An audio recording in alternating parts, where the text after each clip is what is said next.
श्रीमद् भागवत महापुराण की जय। सुखदेव जी महाराज की जय।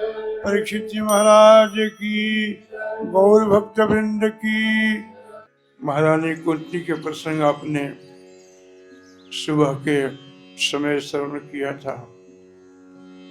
भगवान रुक गए और भगवान श्री कृष्ण रात्रि का समय हुआ, देखा कि महाराज युधिष्ठिर का कक्ष और भगवान के कक्ष आमने सामने था। 2 बजे रात को महाराज युधिष्ठिर के कक्ष में प्रकाश था, लाइट था तो भगवान ने सोचा कि अभी सोए नहीं। धीरे धीरे युधिष्ठिर के कक्ष में गए। प्रभु भैया अभी आप सोए नहीं, क्या बात है, नींद नहीं आ रही है? महात्मा युधिष्ठिर ने भगवान को अंक में भर लिया। प्रभु ये महाभारत में जितना लोग मारे गए हैं ना, युद्ध हुआ है ना, इसका कारण मैं हूं। मेरे मन में धन की, राज्य की, पद की आकांक्षा थी, लोक में प्रसिद्ध होना था मुझे। लाखों पत्नियां विधवा हो गई, लाखों बच्चे अनाथ हो गए, इसका श्रेय मेरे ऊपर जाता है। सुनो, भगवान ने पूरी रात गीता सुनाई युधिष्ठिर महाराज को। जो गीता अर्जुन को सुनाया था ना, वही गीता भगवान ने महात्मा युधिष्ठिर को भी सुनाया। अर्जुन का मोह नष्ट हो गया, महात्मा युधिष्ठिर का मोह नष्ट नहीं होगा। भगवान ने सोचा कि लगता है कि इनको अब कोई पक्के दाढ़ी वाले वृद्ध व्यक्ति कथा सुनाएगा तो समझ में आएगी। अर्जुन के समझ में आ गई, महात्मा युधिष्ठिर को समझ में नहीं आई। क्या मतलब? मतलब ये है कि यदि सुनाने वाले व्यक्ति के प्रति आपकी श्रद्धा नहीं होगी, विश्वास नहीं होगा, तो आप गिलास में अमृत जैसा घोल के पिला दो, समझ में नहीं आएगी। महाराज युधिष्ठिर तो भगवान को अपना अनुज मानते थे। ये मेरा छोटा भैया है, मुझे क्या सिखा सकता? भगवान ने तत्काल याद किया महात्मा भीष्म पितामह को। चलो चलो, सुबह हो गया, चलते हैं कुरुक्षेत्र फिर एक बार। भगवान सभी 5 पांडवों को, परिकरों को लेकर के दादा भीष्म के पास जाते हैं। भीष्मदेव 52 दिनों से सज्जा पर पड़े हैं, बाण सज्जा पर। कोई ऐसा अंग नहीं है जहां बाण न लगा हो। लेकिन प्रभुपाद जी कहते हैं कि बाहर से देखने से लगता था, अंदर से महात्मा महाराज भीष्म पितामह संतुष्ट थे। कोई दर्द नहीं था, क्योंकि अपना शरीर मानते ही नहीं थे। भाई जब शरीर मानते हो ना, तब आपको कष्ट होता है। शरीर को कोई गाली दे दे, अपमानित कर दे, दुख पहुंचाए, बीमार हो जाए, रोग हो जाए, दुख होता है, क्योंकि हम शरीर से बंधे हुए हैं। शरीर और आत्मा 2 चीज है। आत्मा अलग है, शरीर अलग है। जो भी जीवन में दुख सुख मिलता है ना राजन, ये सुख दुख मिलता है शरीर को, आत्मा को तो दुख मिलता नहीं है। आत्मा तो अजय है, अमर है, शाश्वत है, दिव्य है, इसको तो मिलता नहीं कुछ भी। आत्मा को न गर्मी लगती है, न ठंडी लगती है, न भूख लगता है, न प्यास लगता है। वो तो विशुद्ध परमात्मा का अंश है। शरीर को जो भी लगता है। महात्मा भीष्म पितामह बाण सज्जा पर लेते हैं, लेकिन बहुत संतुष्ट हैं। सभी 5 पांडव अलग अलग चारों तरफ से घेर के बैठ गए। हमारा कन्हैया, हमारा प्रभु भी जाकर के चरणों के नीचे खड़े हो गए। शिष्टाचार देखो, यदि शिष्टाचार सीखना हो ना तो भगवान से सीखो। दादा भीष्म पितामह हैं ब्रह्मचारी, अखंड ब्रह्मचारी। महात्मा युधिष्ठिर हैं धर्मचारी, और हमारा कन्हैया जो है ना कर्मचारी है। राष्ट्रीय यज्ञ में भगवान ने सबसे छोटा सेवा दिया था, पत्थर फेंकने की, पांव धोने की। हम लोगों को तो अपनी सेवा करने में नौकर लगा देते हैं। सबसे छोटा सेवा। कर्मचारी है ना, जाके पैरों के नीचे खड़े हो गए। अर्जुन बहुत रो रहे थे। दादा भीष्म ने कहा कि क्यों बालकों के जैसा रो रहे हो? मुझे कोई पीड़ा नहीं है। नहीं नहीं दादाजी, मेरा बाणों ने आपके शरीर को, खून को चूस लिया है। आपके शरीर में मैं अपराधी हूं, मैं महापापी व्यक्ति हूं। ये सब मेरे कारण हुआ। क्यों अकेले आए हो क्या? तुम्हारा साथी कहाँ है? कितना कहना था, भगवान बोल पड़े, हाँ दादाजी, आपने मुझे याद किया क्या? देखो ना, तुम्हारा जो अर्जुन शिष्य है ना, शिष्यत्व ग्रहण किया था ना इसने, देखो इसका क्या हमारी दशा बिगाड़ दिया है। अर्जुन, महाराज युधिष्ठिर, नकुल, सहदेव, भीम सभी रो रहे हैं। भगवान ने कहा कि पितामह, संसार में जितने जीव आते हैं ना, अपने अपने कर्मों से ही आते हैं। कोई किसी को दुख नहीं देता, किसी को सुख नहीं देता। अपने अपने कर्म को संसार में जीव भोगता है। अब आपके पास आ गए हैं, इनको थोड़ा ज्ञान दे दो ना। इनको महाराज युधिष्ठिर राजा बन चुके हैं, कौरवों का पराजय हो चुका है, ये विजय श्री को प्राप्त किए हैं, थोड़ा सा इन्हें कुछ सिखा दो। महात्मा भीष्म पितामह ने कहा कि जिनके साथ कृष्ण है, अथवा जिनके कृष्ण के साथ जीव है, उस जीव को शिक्षा क्या देना है केशव? जिनके पक्ष में आप हैं, वहीं पर धर्म है, वही विजय है, वही राजलक्ष्मी है। भगवत गीता के अंत में भगवान ने बात नहीं कही थी। संजय ने महात्मा धृतराज से कहा कि राजन, गीता तो मैंने भी सुना है, आपने भी सुना है, लेकिन गीता सुनकर के मेरे को समझ में बात ये आई है कि यत्र योगेश्वरे कृष्ण यत्र पार्थो धनुर्धर तत्र श्री विजयो ध्रुवा नितिर्मतिर्मम। मैं तो ये समझा हूं महाराज कि जहां कृष्ण है और जहां अर्जुन है, उसी स्थान पर विजय है। तत्र श्री विजयो, श्री भी है, विजय भी है, राज लक्ष्मी भी है, और महाराज सत्यता भी वही है। मेरे विचार में तो गीता सुन करके समझ में आ गई कि किसका पराजय होगा, किसका जय होगा, किसका पराजय होगा। इस संजय जी ने बताया, जहां कृष्ण है, यदि आपके जीवन में कृष्ण है, धर्म है, जहां धर्म है वहां कृष्ण है। भगवान ने पांडवों से कहा कि आप ऐसे मत समझना कि मेरे बुआ के लड़के हो तो मैं तुम्हारे पक्ष में हूं। नहीं, या तुम लोग बड़े बलशाली हो, पांडुनंदन हो तुम लोग, इसके लिए रिश्तेदारी के संग से नहीं आया हूं तुम्हारे पक्ष में। बोले कि क्यों आए हो प्रभु?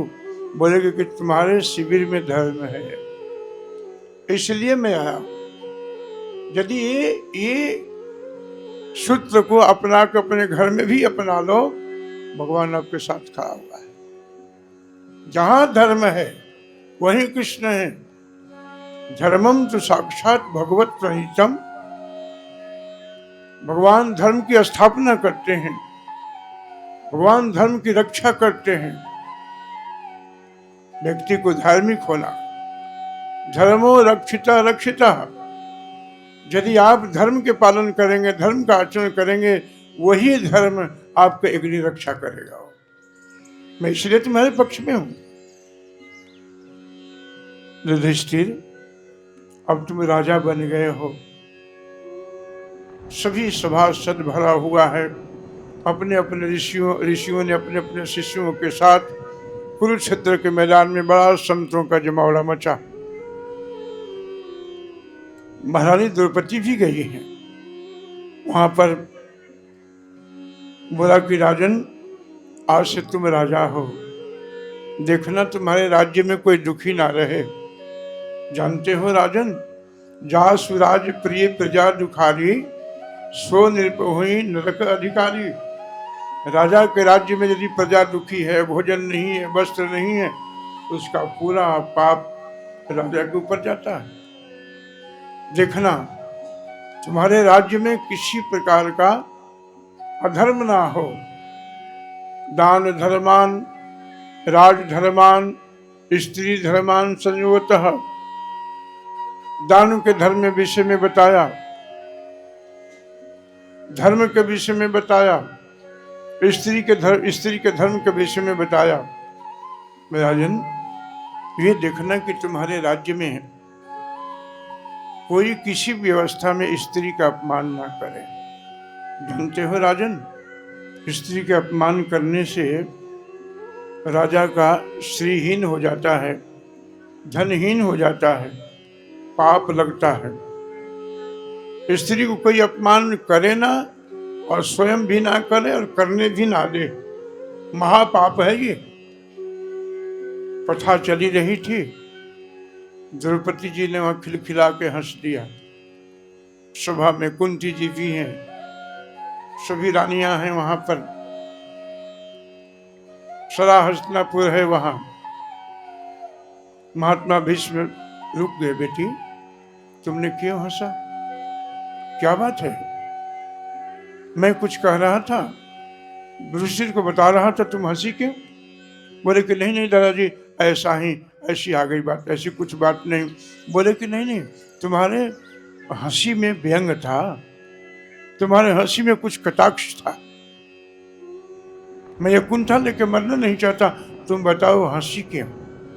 जानती हो, जब भीष्म बोलता है, तुम्हारी सासू माँ कुंती का भी श्वास लेने के भी अधिकार नहीं मिलता है, शांत बैठ के सुनती है वो। क्यों हंसी? द्रौपदी ने हिम्मत बनाई, अपने में साहस लाई द्रौपदी। और द्रौपदी जी ने कहा कि प्रभु, अपने प्रवचनों में अभी अभी आपने कहा कि किसी स्त्री को पाप करते नहीं देखना चाहिए, कोई अपमानित करता उसे ना देखो, अपमानित करो भी ना, पाप लगता है। तो ये पाप आपने क्यों किया था? महर्षि ने कहा, भीष्म ने कहा कि मैं? बोले हाँ, याद कीजिए आप, ये पाप आपसे भी हुआ है। आप उसी सभा में थे जब मैं रक्षा का भिक्षा मांग रही थी। दुशासन के भुजाओं में 10,000 हाथी का बल था, दुर्योधन जंघा पीट रहा था, हमारे शरीर को नग्न करने के प्रयत्न कर रहे थे। असत सभा या वनमा सकृक्षताम, उस असत सभा में सभी चाहते थे कि द्रौपदी का नग्न शरीर को देखूं। मैं सबके पास गई, आपसे सहायता मांगी, आप वहीं बैठे थे, गुरुदेव लोग बैठे थे, द्रोणाचार्य, कृपाचार्य, बड़े पिता धृतराष्ट्र महाराज भी बैठे थे। हमारी कोई सहायता नहीं किया। आपने, यदि पाप है स्त्री को पाप करते देखना, तो ये पाप आपने क्यों किया? भीष्म ने कहा, हाँ बेटी, बात तो तुम ठीक कह रही हो। ये दुर्भाग्य, भीष्म वहीं बैठा था। मैं एक शब्द कह देता तो कौरव पक्ष की हिम्मत नहीं थी कि तुम्हारा साड़ी के पास में हाथ पहुंच जाए। उस पक्ष का मैं मुखिया था, मेरी बात सभी मानते थे। जानती हो, उसी पाप के कारण मैं, तुमको पता है, मेरे जीवन में इच्छा मृत्यु मिला है। मैं जब चाहूं तब मर जाऊं, लेकिन जीवन में एक पाप हो गया है। जीवन में एक पाप हो गया है। तुमको अपमानित करते देख लिया था ना, ये महान पाप था, मैंने कुछ नहीं किया। जानती हो, मैं चाहता तो पहला दिन ही मृत्यु को ग्रहण कर लेता। आज 52 दिनों से जो मैं बाण सज्जा पर लेटा हूं, उसी पाप का प्रायश्चित कर रहा हूं। वही पाप है जीवन में। चाहता तो पहले दिन चला जाता मैं यहां से। मैं जानता था कि होने वाला है। भगवान वहीं खड़े हैं। पांचों पांडवों को प्रभु ने शिक्षा दिया। शिक्षा देकर के कहा कि भाई अब मुझे एकांत चाहिए, अब मुझे कृष्ण से अपनी बात कहना है। अंतिम क्षण आ गया है, सूर्य भी उत्तरायण हो गए हैं और उत्तरायण भगवान भी खड़े हैं यहाँ पर। ऐसा सुंदर अवसर कहाँ मिलेगा। अब मुझे थोड़ा सा अपने विषय में बात करना है। विश्व पितामह ने कहा सुनो कन्हैया। हाँ दादा जी। बोले कि अब अंतिम क्षण आ गया है, अभी तो उत्तरायण हो ना। उत्तरा के गर्भ में परीक्षित को जाकर रक्षा करने से भगवान का एक नाम उत्तरायण भी है। एक बात करनी है आपसे। बोले क्या करना है। बोले कि हमारी बड़ी एक सुंदर बेटी है, बड़ा मैंने लाड़ प्यार से पाला है, कोई दुर्गुण नहीं है। भगवान ने पूछा कि आपकी बेटी ने हमें देखा है कभी। बोले कि मेरी बेटी ने तो पूरे महाभारत में आपको ही देखती रही, आपको बड़ा पसंद करती है। बेटी के नाम लेते सभासद सभी मुस्कुराने लगे। दादाजी जीवन भर आजीवन ब्रह्मचारी रहे, आज बेटी की बात करते हैं, कहीं बुढ़ापा में बुद्धि पलट तो नहीं गई। दादा भीष्म ने इशारा किया, तुम नहीं समझोगे मैं किस बेटी की बात कर रहा हूं। जिसको देना है ना वो समझ रहा। प्रभु ने कहा दादा भीष्म, आप बेटी बहुत लोग देते हैं, बड़ी कामना होती है, बड़ा उनका इच्छा होता है, डिमांड होता है, मैं ऐसे बेटी नहीं लूंगा। दादा भीष्म ने कहा कि नहीं नहीं, मेरी बेटी के मन में कोई कामना नहीं है, भी तृष्णा है वो। भगवान ने कहा कि यदि इतनी सुंदर बेटी है आपकी तो आप जरूर दीजिए। बोले कि मेरी जो मति है ना, मेरी जो बुद्धि है, मेरी मति रूपी बेटी को आप अपने पाद पद्मों में लगा लीजिए। और ये बेटी सबके पास है, आपके पास भी है, आप भी भगवान को दे सकते हैं।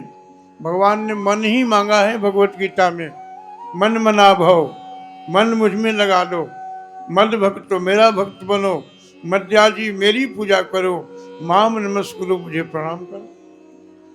मन ही तो मांगा प्रभु ने, आपका धन नहीं मांगा, मन मांगा कर प्रभु ने। इतिमति रूप कल्पिता वितृष्णा, यह मति रूपी बेटी अपने चरणों में लगा लीजिए। कहा कि कामना बहुत होगा। बोले कि नहीं, बेतृष्णा, हमारे मति रूपी बेटी में कोई तृष्णा, कोई कामना, कोई इच्छा नहीं रह गई है। ऐसे मन को प्रभु अपने में लगाते हैं। कुछ लोग मन भी देते हैं, धन भी देते हैं।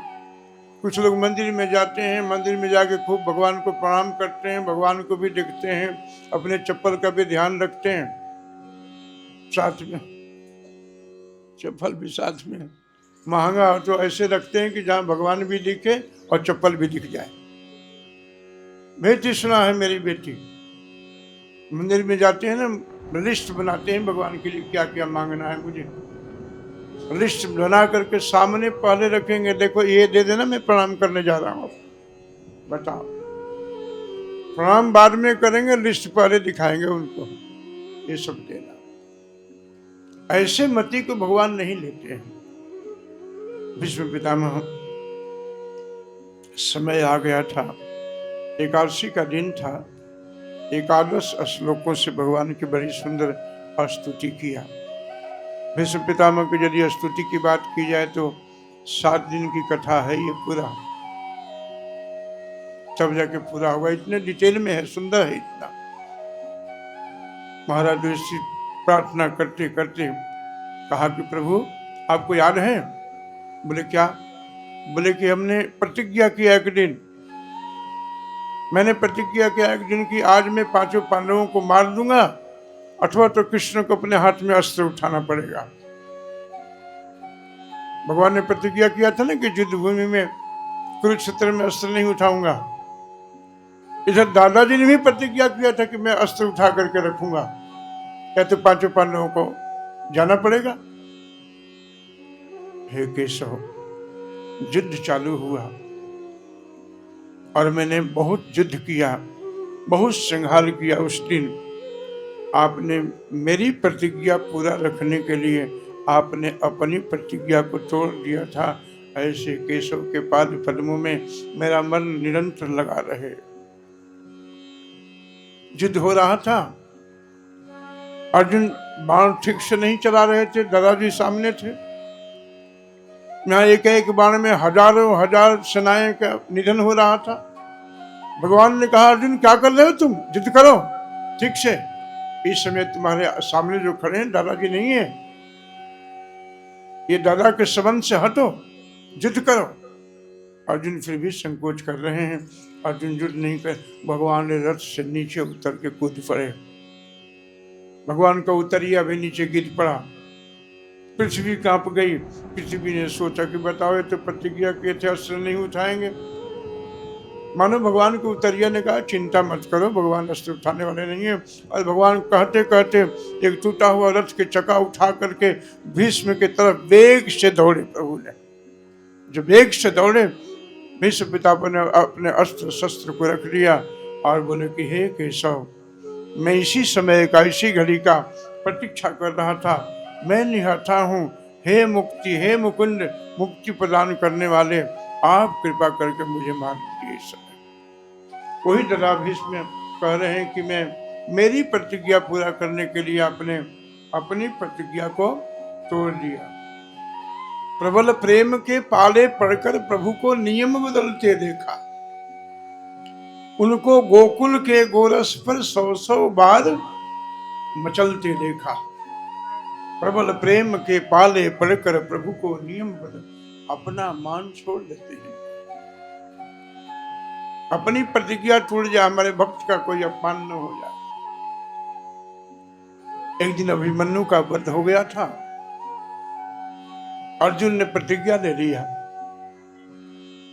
आज जयद्रथ का वध करूंगा मैं। वही कारण बना है। प्रतिज्ञा लेकर के अर्जुन रात में पूरा सोए, खूब सोए, और केशव उसी शिविर में थे, रात भर नहीं सोए।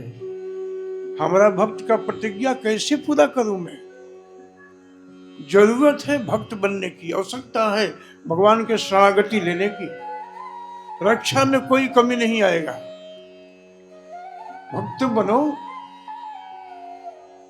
भगवान ने रात भर अर्जुन को देखते रहे। अर्जुन खूब सो रहे प्रतिज्ञा लेकर के, इसकी प्रतिज्ञा कल पूरा करना है। अरे अभिमन्यु को तो चक्रव्यूह में मारा था, आज के दिन तो उसको कमल व्यूह में रखे होंगे, क्योंकि वो नहीं मरेगा तो इसको अग्नि समाधि लेना पड़ेगा। भगवान ये सोच करके कभी कभी युद्ध कर दृष्टि देखते हैं, कभी कभी अर्जुन को देखते हैं। सोते सोते अर्जुन के सर पर हाथ फेरते हैं, कल इसकी प्रतिज्ञा कैसे पूरा होगी। ये हमारे प्रभु का नियम है। भगवान के शरण में जाओ, भगवान की शरणागति लीजिए।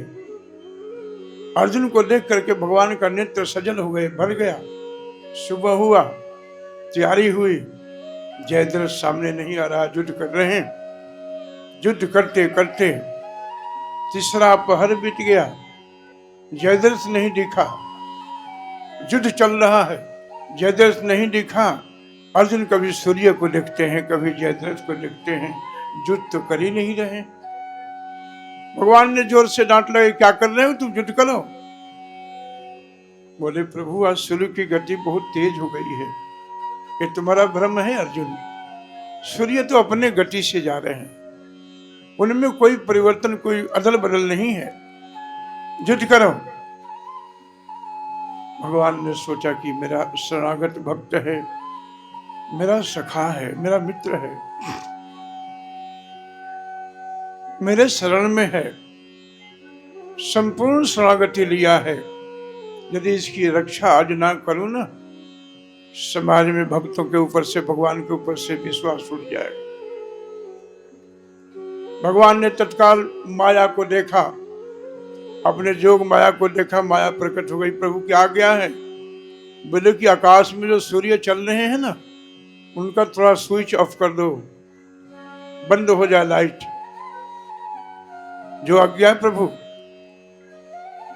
माया अध्यक्षण प्रकृति सूयते से चराचरम हेतु नाने व कौनते जगत वी परिवर्तते। ये जो माया है ना भगवान की, इस सारे पर काम करती है, उनकी अध्यक्षता में काम करती है। तत्काल तीसरा पहर था, स्विच ऑफ कर दिया, सूर्य ढक गए। सब आकर कौरव पक्ष के बोले, अरे अर्जुन, तुम तो बातों के बड़े धनी हो, कब अग्नि समाधि लोगे तुम? अर्जुन धीरे धीरे अपने अस्त्र शस्त्र को रख करके अग्नि की तरफ जा रहे हैं। अंतिम घड़ी था। कौरव पक्ष के लोग बोले कि भाई अब उसको लाओ, अपना जयद्रथ को, कम से कम देख ले अंतिम क्षण में अपने दुश्मन को। भगवान सारी कला समझ गए। प्रभु ने कहा, अरे अर्जुन, कोई वीर पुरुष जब अग्नि समाधि लेता है ना, अपने अस्त्र शस्त्र के साथ ही लेता है। अस्त्र शस्त्र उठा लो। अस्त्र शस्त्र लेकर के अग्नि के पास जा रहे हैं धीरे धीरे। जयद्रथ भी सामने आ गया। सामने जयद्रथ आया तो भगवान ने फिर माया को दृष्टिपात किया। माया से बोला, क्या आज्ञा है प्रभु? बोले कि स्विच थोड़ा ऑन कर दो, अब लाइट आ जाए ना, थोड़ा स्विच प्रकाश हो जाए, ऑन कर दो। और प्रकाश आ गया। सभी कौरव पक्ष डर गए, भागने लगे। भगवान ने कहा, अर्जुन, वो है तुम्हारा अस्त्र शस्त्र और वो है तुम्हारा लक्ष्य जयद्रथ। अब यही मौका है, तुम इनको राम नाम करा लो। अर्जुन ने मार दिया। जिनके पक्ष में, जिनके साथ धर्म है, कृष्ण है, उसका कभी पराजय नहीं हो सकता। इस तरह से भीष्म पितामह ने भगवान के समक्ष अपने शरीर का त्याग किया और त्याग करके प्रभु ने वहां से उनके शरीर का अंतिम संस्कार क्रिया किया। भागवत के भगवान की उपस्थिति में भीष्म पितामह ने अपने शरीर को त्याग किया। अब भगवान द्वारका जाने की तैयारी कर रहे हैं। भगवान जब द्वारका जाने की तैयारी किया तो प्रभु ने जाने की जब रथ पर बैठ गए, युधिष्ठिर महाराज ने कहा कि तुम भी साथ में जाओ। बोले क्यों? बोले कि देखते नहीं उनके कानों में कितना महंगा महंगा कुंडल है, कुल भीलों का राज्य पड़ता है, कोई छीन ले चुरा ले। अर्जुन ने कहा कि जिनकी कृपा से हमने पूरे महाभारत पर विजय प्राप्त किया, उनका कौन बिगाड़ सकता है। लेकिन फिर भी अर्जुन उनके साथ गए। अर्जुन के साथ जब भगवान द्वारका प्रवेश किए तो बड़ा भव्य उनका स्वागत किया गया। और कृष्ण के माँ है ना, वहाँ 7 मैया हैं कृष्ण के। कृष्ण अपने माताओं को बबर से शीर्षा, माताओं के पाद पद्म में अपने सर को रख करके प्रणाम किया। पिताजी ने गले लगा करके चुम्बन किया। भगवान की आयु के जितने लोग थे वो सब भगवान के साथ गले मिले, आशीर्वाद प्राप्त किया। भगवान बहुत दिन के बाद गए थे, द्वारका में प्रवेश किया था। भगवान श्री कृष्ण के द्वारका में प्रवेश करने से बहुत सबको आनंदित हुआ, प्रसन्न हुए, खुश हुए सभी लोग। यहाँ पर भगवान श्री कृष्ण द्वारका में प्रवेश किया। 12 अध्याय में सम्राट परीक्षित का जन्म हुआ। जन्म की बात सुना था ना भगवान ने। 8वें 9वें में भगवान ने जाकर के गर्भ में रक्षा किया था। उस बालक का जन्म अब हुआ। सभी ऋषि लोग बैठे हैं, सभी ऋषि श्रवण कर रहे हैं। जन्म के विषय में सुनने के लिए सभी ललायित हैं। बालक ने जन्म लिया और चौकड़ी मार के बैठ गया और देखने लगा चारों तरफ। परीक्षित के जन्म के समय में बहुत लोग वहां एकत्र हुए, बड़े बड़े विद्वान, ऋषि, महर्षि, देवर्षि, ब्रह्मर्षि। बड़ा भारी भीड़ हुआ। सब भगवान के समक्ष, परीक्षित के समक्ष आए और सबको परीक्षित देखने लगे। और परीक्षित ढूंढ रहे हैं कि जिसने मुझे गर्भ में दर्शन दिया था वो कहाँ है, वो कहीं नहीं मिला। परीक्षित देखते रहे। विद्वानों ने सोचा कि ये बालक किसी को ढूंढ रहा है, देख रहा है, इसलिए परीक्षित नाम रख दिया उनका। सम्राट परीक्षित के जन्म के लिए सब लोग आए और उसी समय बड़ा धूमधाम से उनका नामकरण किया गया। सभी लोगों ने कुछ कुछ दिया, उनके गुण बताए कि अर्जुन के जैसा धनुर्धर होगा, कर्ण के जैसा दानी होगा ये बालक। जितने बड़े बड़े राजाओं में गुण था, सब एक परीक्षित में गुण था। परीक्षित का पांडवों मान वर्धनम, पांडवों के मान को वर्धन करने वाले हैं, अपने कुल परिवार को आगे ले जाने के लिए हैं। धीरे धीरे परीक्षित बड़े हो रहे हैं। भगवान भी आ गए दोबारा। भगवान ने भी उनका स्वागत किया अच्छा से। धीरे धीरे परीक्षित बड़े होने लगे। अपने राजमंत्रियों के साथ, पिता दादा के साथ में राजपाट की शिक्षा देने लगे। एक दिन की समय है कि महात्मा विदुर, महाभारत समाप्त हो गया था और हस्तिनापुर में आए। चुपचाप आए, किसी को बहुत शोर शराबा नहीं किया और सीधे अपने बड़े भ्राता धृतराष्ट्र और गंधारी के पास चले गए। जब वहां गए तो देखा कि धृतराष्ट्र राजमहल में पल रहे हैं। सुबह सुबह खीर रबड़ी मिल रहा है। अपने पुत्र तो नहीं रहे, पांडु पुत्रों से खूब सेवा ले रहे हैं। मुंह में दांत नहीं था, आंख नेत्र पहले से समाप्त था, बाल श्वेत था। विदुर जी पहुंच के बोले, राम राम, कुछ लाज शर्म है कि सब बाजार में बेच खाई। धृतराष्ट्र ने कहा कि विदुर जी मैं क्या करूं, कहां जाऊं? बोले मेरे साथ चलो ना। जिन पांडवों के मारने के लिए इतना कुचक रचा गया, भीम ने उनके 100 पुत्रों को ढूंढ ढूंढ करके मारा।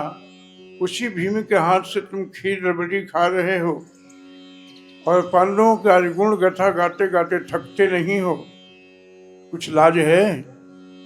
विदुर ने इतना सुंदर प्रीचिंग प्रचार किया कि रातों रात निकाल करके ले गए बाहर। कहाँ जा रहे हो? बोलो अब चलो, तुम्हारा यहाँ सेवा खत्म हो गया। बद्री का आश्रम ले गए, बढ़िया से साधना भक्ति करा करके उनको वहाँ रखा। सुबह हुआ, यहाँ युधिष्ठिर महाराज बहुत शोक प्रकट करते हैं, चिंता प्रकट करते हैं कि हमारे अंधा अंधी ताया ताई कहाँ चले गए, कौन सा शोक, कौन सा दुख, गहरा चोट लगा, कहाँ गए। ऐसे करते करते तब तक नारद जी पहुँच गए। बोले क्या चिंता कर रहे हैं भैया? महाराज युधिष्ठिर अपनी चिंता करो, कलयुग आ चुका है। अब कलयुग में अनेकों दोष हैं प्रभु, आप भी यहाँ से निकलो। हमारे ताऊ जी कहीं जल में जाकर गंगा जी में डूब तो नहीं गए? बोले नहीं नहीं, इस समय आपको ताऊ जी का, धृतराष्ट्र और गंधारी को बहुत मजबूत हाथ में है। इस समय महात्मा विदुर के निरीक्षण में, परीक्षण में है, उनके हाथ में है। अब उनका कल्याण हो ही नहीं सकता। विदुर जी का कल्याण किए बिना छोड़ नहीं सकते और विदुर जी ने उनका कल्याण करके मुक्ति दे दी। चलो, भगवान को नहीं देखे हो, भगवान के पास नहीं जाते हो, कोई बात नहीं। भगवान से कोई परिचय नहीं है, कोई जान पहचान नहीं, कोई नाम जब कुछ भी नहीं है, कोई बात नहीं। लेकिन भगवान का कोई एक भक्त मिल जाए और उसके साथ आपका जान पहचान है, उस भक्त का शरणागति है, आपका काम बना देगा। भक्त से, भगवान से नहीं है तो भक्त से कर लो। भगवान ना करे तो भक्त कर देंगे वो काम। धृतराष्ट्र करते हैं, त्याग किया। भगवान भी द्वारका गए। भगवान द्वारका श्री कृष्ण ने, श्री कृष्ण का अंतर्धान की कथा है इसमें। एक बार द्वारका में भगवान थे, वहां पर अर्जुन भी थे और अनेक ऋषि महर्षि वहां पर भगवान के दर्शन के लिए। वहां कोई गायत्री का पाठ करता है, कोई पूजन, कोई हवन यज्ञ जाप। एक दिन की बात है कि भगवान के जो पुत्र थे ना, सभी ये कथा बाद में आएगी। संध्या काल का समय था और प्रभु राजभवन में थे। भगवान के अनेक पुत्र हैं, 16,108 रानियां हैं, 16,108 महल भी है। 16,108 महलों में एक ही समय में भगवान प्रवेश करते हैं, सबके समक्ष राजभोग खाते हैं। सभी रानियों से एक एक पुत्र, एक एक पुत्रियां भी थी, 10-10 पुत्र, एक एक पुत्रियां भी थी। सबके महल में एक ही साथ जाते थे, लेकिन भगवान ब्रह्मचारी हैं। किसी से कभी किसी के महल में नारद जी ने इसका परीक्षण किया। तत्पश्चात शाम भगवान का पुत्र हैं, बहुत सुंदर हैं, अपने पेट के ऊपर कपड़ा बांध करके संध्या काल के समय 10-20 बच्चों के साथ चले गए संतों के मंडली में। संतों से प्रश्न किया कि बाबा, ये बड़ी बेचारी दुखियारिया है, बहुत दुखी में है, बहुत परेशान है। आप लोग तो संत हैं, त्रिकालदर्शी हैं, आप ये बताओ कि इसके पेट में लड़का है कि लड़की है। संत तो समझ गए सब बात। संत त्रिकालदर्शी होते। संतों ने कहा कि देखो, संध्या काल का समय है, हमारी पूजा का समय है, आराधना के समय है, चले जाओ। एक ने कहा कि तुम भी सभी संत ढोंगी हो, कुछ नहीं जानते हो, ऐसी बैठे हो। संत को समझने में यदि भूल हो गई ना, तो विनाश निश्चित है। कभी कभी हम असंत को संत समझ लेते हैं, उसमें भी बड़ा भारी खतरा है। आप कभी कभी संत को असंत समझ लेते हैं, उसमें भी बड़ा भारी खतरा है।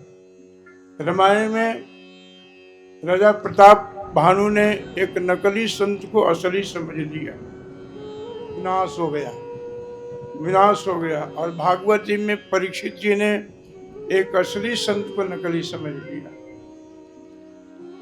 आगे कथा आगे आएगी। असली संत थे, नकली समझ लिया। परीक्षित के मृत्यु के पास ले गया वो। संत तो असली निकले।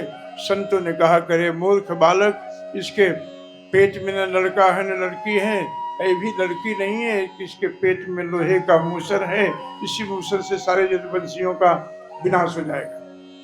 समय पा करके ऐसा ही हुआ। भगवान ने सोचा कि जाने का समय आ गया, पृथ्वी का भार हमने खत्म कर दिया है। हमारे अपने परिवार वाले यदि रह के उदंडता करें तो बड़ा लोग पृथ्वी पर शिकायत करेंगे। भगवान ने सोचा कि चलो समय आ गया है। एक दिन सभी द्वारकावासी प्रभात क्षेत्र में भगवान ले गए। एक तरफ से कृष्ण हो गए, एक तरफ से बलराम जी हो गए। आपस में थोड़ा थोड़ा शराब पीने लगे। ये शराब नहीं जो आज हम पीते हैं, शराब पीने लगे। थोड़ी बहुत चढ़ गई, आपस में हाथापाई हुई, गाली गलौज हुई। और कुछ तो न था नहीं, लेकिन उसके पेट से जो लोहे का मूसर निकला था उसको पिस करके मेही करके समुद्र में फेंक दिया था। वो एरका नाम के घास जम के हो गया था। बड़ा टाइट आदमी होता है। कुछ तो और नहीं मिला, उसी से युद्ध चालू हुआ। 10-5 लोग बचे। उसको एक तरफ से कृष्ण, एक तरफ से बलराम जी हो गए, सबको समाप्त कर दिए। बलराम दाऊ भैया उसी शरीर से प्रवेश कर गए समुद्र में।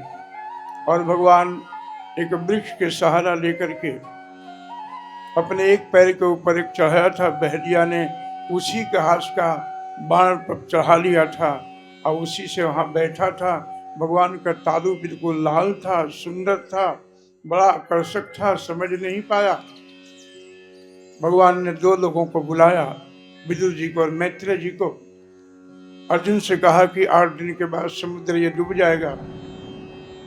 जितने यहाँ के द्वारकावासी स्त्रियां हैं ना, सबको ले जाना महाराज युधिष्ठिर के राज्य में। भगवान बताना चाहता है कि संसार में किसी के पास शक्ति है, ताकत है, तो मेरा ही ताकत तो है। बहलिया के सहारा लेकर के प्रभु विदुर जी को और मैत्रेय जी को अंतिम ज्ञान दे करके और अपने धाम में देवता लोग प्रतीक्षा कर रहे थे। आकाश में एक बिजली सी कड़की और भगवान यहाँ से प्रस्थान कर गए। अर्जुन निर्बल हो गए। अर्जुन ले जा रहे थे बच्चों को, पत्नियों को। ब्रजमंडल में जैसे आए, ब्रजमंडल के जो ग्वाले थे ना, गाय चराने वाले, वो अर्जुन के साथ युद्ध करके अर्जुन को लाठी से हरा दिया, पराजित कर दिया, स्त्रियों को रख लिया। महाराज युधिष्ठिर भी यहाँ अपशकुन देख रहे हैं। बड़ा भारी भारी अपशकुन हो रहा है। अर्जुन बहुत दिन हो गया लौटा नहीं। अरे वो भोले भंडारी जब जहां जाता वहीं रुक जाता है ये। अर्जुन हार करके आ रहे हैं। हस्तिनापुर में प्रवेश किया। अर्जुन का चेहरा उदास था। अर्जुन का जो तेज था वो नष्ट हो गया था। अर्जुन के में तेज नहीं था।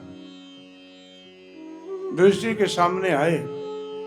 युधिष्ठिर ने पूछा, क्या हुआ अर्जुन, तुम्हारे चेहरे का तेज कैसे नष्ट हुआ? जानते हो, चेहरे का तेज नष्ट होने के कई कारण है। क्या तुम्हारे शरण में कोई सहायता मांगने आया, उसकी सहायता नहीं किया क्या? इससे भी तेज नष्ट होता है। अगम्य स्त्री के साथ संग करना, संभोग करना, इससे भी तेज नष्ट होता है। धर्म छोड़ देता है साथ। ब्राह्मण गाय को खिलाए बिना खा लेना, बालक वृद्ध को भोजन कराए बिना भोजन कर लेना, इससे भी तेज नष्ट होता है। ये तुम बताओ कि तुम्हारा तेज नष्ट कैसे हुआ? बड़ी भागवत में शिक्षाएं दी गई है, तो 7 दिन में पूरा नहीं होता है सब। तुम्हारा तेज नष्ट कैसे हुआ? अर्जुन ने राम से गिर पड़े, संभल करके बोले कि जी तो हम महाराजन, मैं तो ठगा गया, मैं तो लुट गया, मेरे जीवन में अब कुछ भी नहीं रहा। मेरे तेज नष्ट होने के कारण पूछते हैं। जानते हैं, हमारे जीवन में जिस रथ पर कृष्ण बैठते थे, उस रथ पर बैठ करके 18 अक्षौणी सेना का विनाश किया, संहार किया। जिधर मैं चलता था बादल के जैसा फट जाते थे सब सेना। आज उसी रथ पर कृष्ण नहीं है, केवल मैं हूं। कृष्ण के बिना जीवन निरर्थक है, जीवन में ताकत नहीं है। आप समझो, आज भी भगवान यदि अंदर से निकल जाए तो शरीर चल सकता है क्या? हमारी आंखें देख सकती है? बाजुओं में ताकत रहेगी? ये वाणी में शोभा बनेगी? ये प्रभु जब बैठे हैं तभी सब कुछ संभव है। जितो हम महाराज, हम ठगे गए, हम लूट गए। क्या हुआ? कृष्ण हमें छोड़ करके चले गए। इतना सुनते ही युधिष्ठिर महाराज के शरीर तन्मतः लगता कि प्राण निकल गया। कुंती तो एक दरवाजे से सुन रही थी और वहीं पद्मासन लगा करके शरीर छोड़ दिया। भागवत में कुंती जैसा प्रेमी, भगवान से प्रेम करने वाला कोई नहीं हुआ। भगवान के अनुपस्थिति को नहीं सहन कर पाई और शरीर छोड़ दिया। और रामायण में महात्मा दशरथ जी ने राम के वियोग में शरीर को छोड़ दिया था। ये प्रेम है। प्रेम गली अति सांकड़, बड़ा छोटा छोटा रास्ता है प्रेम का। भगवान कहते हैं, मैं तो प्रेम के मेल बिकाऊं, माया के हाथ न जाऊं। सांकड़ हो तो तोड़ दिखाऊं, वज्र हो तो पिस करके दिखा लूंगा, लेकिन झीनी झीनी जो प्रेम की रस्सी है ना, पतली, उसको नहीं तोड़ सकता मैं। भगवान से प्रेम करना है। युधिष्ठिर महाराज एक बलकल धारण किया, आगे निकल गए। भीम भी उनके पीछे पीछे चले, नकुल सहदेव अर्जुन भी चले रास्ते में, स्वर्गारोहण कर रहे हैं। अब कृष्ण नहीं है जीवन में तो हमें यहाँ क्या काम है? कृष्ण के बिना हम क्या कर सकते हैं? कृष्ण के वियोग में निकल गए। आगे चलते चलते चलते चलते नकुल सहदेव गिर पड़े। भैया ये बताओ कि नकुल सहदेव साथ में नहीं है, आपके अनुज आपके साथ नहीं चल रहे हैं, क्या बात है? बोले कि भीम, इस संसार से जाने के लिए शरीर को पूरा निर्दोष होना पड़ता है। कोई अहंकार, कोई गलती, कोई त्रुटि रह गई, जा नहीं सकता आदमी सदे। इनमें क्या दोष था भैया? नकुल का दोष था कि नकुल जैसा कोई सुंदर नहीं था। नकुल को सुंदरता पर बड़ा घमंड था। और सहदेव पंडित था, त्रिकालदर्शी था, अपने विद्वता पर बड़ा अहंकार था, इसलिए गिरा। आगे चलते चलते चलते द्रौपदी महारानी गिर पड़ी। भैया रुक जाओ, महारानी द्रौपदी आपकी भारिया, वो साथ में नहीं है, क्या बात है? बोले कि चलो, यहाँ कोई साथ नहीं जाने वाला है। क्यों, इनमें क्या दोष था? बोले कि भीम, इसके पति तो हम 5 हैं, लेकिन ज्यादा आकर्षण इसको अर्जुन से था, इसलिए गिर पड़ी। आगे चलते चलते अर्जुन गिर पड़े। बोले भैया अर्जुन गिर पड़े, आपके सखा, आपके अनुज भ्राता गिर पड़े, आप बताइए क्या बात है? बोले कि इसके अंदर अहंकार था, अपने गांडीव पर बड़ा अहंकार था। आगे चलते चलते भीम गिर पड़े। भीम ने रो दिया, भैया मैं आपके साथ नहीं हूं, मेरे में क्या दोष है? बोले कि तुम बहुत खाता था, तुम्हें दोष था, नहीं गए। आगे चलते चलते महाराज युधिष्ठिर को एक क्षण के लिए नरक का दर्शन करा। वो तो धर्मराज हैं। बोले हमें कहाँ ले जा रहे हो? बोले कि महाराज आपने जीवन में एक बार झूठ बोला था, अब यहाँ अपने को भी दर्शन करो। हम कितने बोलते हैं, बात बात में झूठ बोलते हैं ना हमसे। आपने एक बार झूठ बोला था। कब बोला था? मैंने कभी झूठ नहीं बोला। महाराज युधिष्ठिर वसुदेव जी ये कभी झूठ नहीं बोलते थे। ऐसा जीवन में व्रत लेना चाहिए, प्राण जाई वरु वचन न जाए। ऐसा व्रत, झूठ ना बोला। झूठ के जैसा कोई पाप ही नहीं है। मैं झूठ नहीं बोला। उन लोगों ने कहा कि देखिए झूठ बोले, यहां लिखा हुआ है। नहीं बोला, बोले हैं, नहीं बोला, बोले हैं। उतने में भगवान प्रकट हो गए। बोले आप झूठ नहीं बोले हैं? कब बोला झूठ? आपको नरक में एक क्षण के लिए जाना पड़ेगा। बोले मैं झूठ ही नहीं बोला। कब झूठ बोला? बोला कि याद कीजिए महाभारत में अश्वस्थामा हटा। अश्वस्थामा एक हाथी का नाम था। मैं आपके रथ पर युद्ध भूमि में चढ़ के बोला कि भैया बोलो बोलो, अश्वस्थामा हटा। एक दिन ऐसा बात था ना कि भगवान ने कहा कि देखो जब तक द्रोणाचार्य युद्ध भूमि में खड़े रहेंगे ना सेनापति के रूप में, तुम्हारी विजय असंभव होगा नहीं। विजय क्या क्या करना, क्या करूं? बोले करना ये है कि जाकर के अपने गुरुजी से पूछो कि तुम मरोगे कैसे। 5 पांडव गए, ध्यान में गुरुजी बैठे थे पूजा में। पीछे से पांडवों ने प्रणाम किया, तथास्तु विजय हो तुम्हारी। हाँ मांगो मांगो, क्या चाहिए? पीछे से आवाज आई कि गुरुजी अब मरेंगे कैसे। महाभारत में ऐसे ऐसे पात्र थे जो अपने मरने का उपाय बता देते थे। इतने सत्यवादी थे लोग। पीछे मुड़ के देखा तो पांडव, कौरव नहीं तो पांडव हैं। पीछे देखा कि उतरिया भी भगवान का दिख रहा है खिड़की के साथ में। कहा कि जिनके पक्ष में धर्म है, कृष्ण है, उसको घबराना नहीं चाहिए। और मेरे मरने का क्या बात है? अश्वस्थामा मेरा इकलौता पुत्र है, यदि उसके निधन की समाचार सुन लो, शस्त्र रख दूंगा, कोई भी मार सकता है।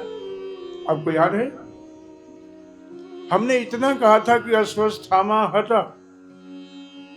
झूठ था ही नहीं, क्योंकि भीम ने अश्वस्थामा नाम के हाथी को मार दिया था। आपको केवल इतना कहना था कि अश्वस्थामा हटो। आपने नरो या कुंजरो कहा, आदमी मारा, हाथी मारा, ये झूठ हो गया ना। जो मैं कहा था वो झूठ था ही नहीं, वो तो मारा गया था। आप अपने तरफ से जो मिर्च मसाला लगा लिया, ये झूठ हो गया ना। एक झूठ बोलने का एक क्षण के लिए नरक में जाना पड़ा। आप समझो, इस बात का चिंतन करो कि एक छोटी सी झूठ बोलने से अज्ञान में, अज्ञात में ये सब भोगना पड़ा। तो हम कितना झूठ बोलते हैं।